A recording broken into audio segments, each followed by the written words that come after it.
балдары. Аралыктан окутууну улантабыз. 10-класс геометрия сабагы. Темабыз тригонометриянын аксиомалары. Силер менен математика мугалими Дамира эже.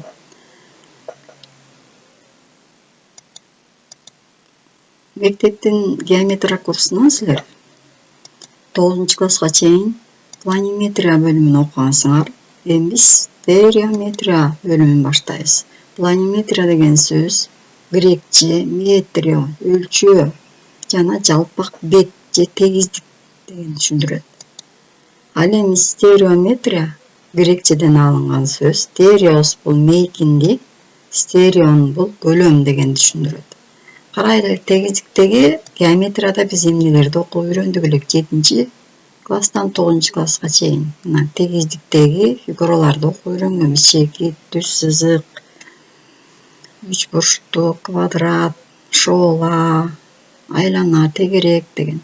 Ал эми 10-11-класстарда мейкиндиктеги геометрия деген мына силер көрүп билип жүргөн эле фигуралар: шар, куб, цилиндр, конус, пирамида жана башка мейкиндиктеги фигураларды окуп үйрөнөт экенбиз. 10-класста эмнелерди үйрөнөбүз?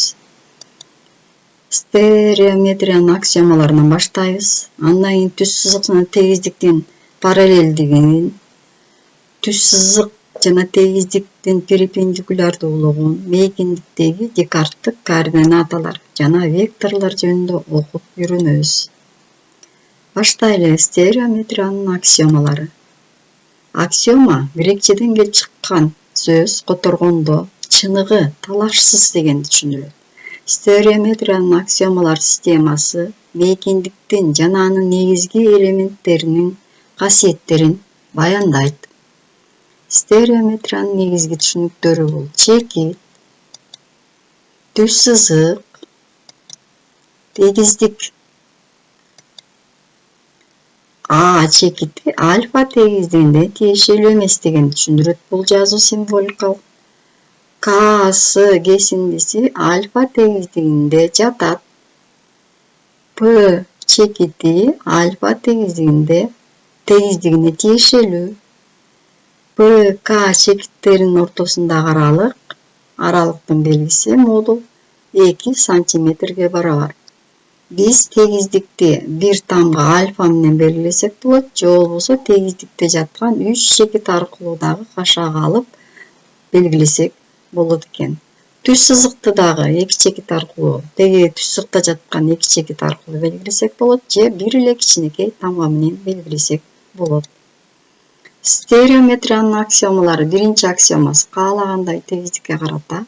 Ал тегиздикте жаткан дагы, анан жатпаган да чекиттер болот экен. Силер көрүп тургандай альфа тегиздиги берилген. П, К, С чекиттери альфа тегиздигинде жатат. Ал эми А жана Б чекиттери альфа тегиздигинде жатпайт. Экинчи аксиома бир түз сызыкта жатпаган, бир түз сызыкта жатпаган 3 чекит аркылуу бир гана тегиздик жүргүзүүгө болот экен. Мына альфа тегиздигинде 3 чекит жатат, бир гана тегиздик жүргүзүүгө болот. Жанагы эле белгилөөнү киргизебиз. Үчүнчү аксиома: эгер түз сызыктын 2 чекити тегиздикте жатса, анда түз сызыктын бардык чекиттери ошол тегиздикте жатат дейт. М түз сызыгы берилген. Альфа тегиздигинде түз сызыктын 2 чекити С, М жатса, анда түз сызык ошол бойдон ошол тегиздикте жатат. Аны мындай кылып жазабыз. М, С чекиттери альфа тегиздигине тиешелүү. М, С чекити М түз сызыгына да тиешелүү. Анда М түз сызыгы бүтүн бойдон альфа тегиздигине тиешелүү болот экен. Төртүнчү аксиома: эгер ар түрдүү 2 тегиздик жалпы чекитке ээ болсо, мына альфа жана бета тегиздиктери жалпы М чекитине ээ болушса, анда алар түз сызык боюнча кесилишет дейт. Мына М түз сызыгы боюнча кесилишти. Кыскача аны төмөндөгүдөй жазабыз. М тиешелүү альфага, М тиешелүү бета тегиздигине. Анда М чекити кичинекей М түз сызыгына дагы тиешелүү болот экен. Анда М түз сызыгы альфа тегиздигинде да тиешелүү, М түз сызыгы бета тегиздигине да тийишелүү. Мындан келип чыгат экен. Альфа жана бета тегиздиктеринин кесилиши М түз сызыгы. Үйгө тапшырма. Теманы окуп, дептериңерге аксиомаларды жазып алып жаттайсыңар. Окуу китебиңердин номер 2 жана номер 3 маселесин аткаргыла. Анан мага жөнөтүп коесуңар. Саламатта болгула.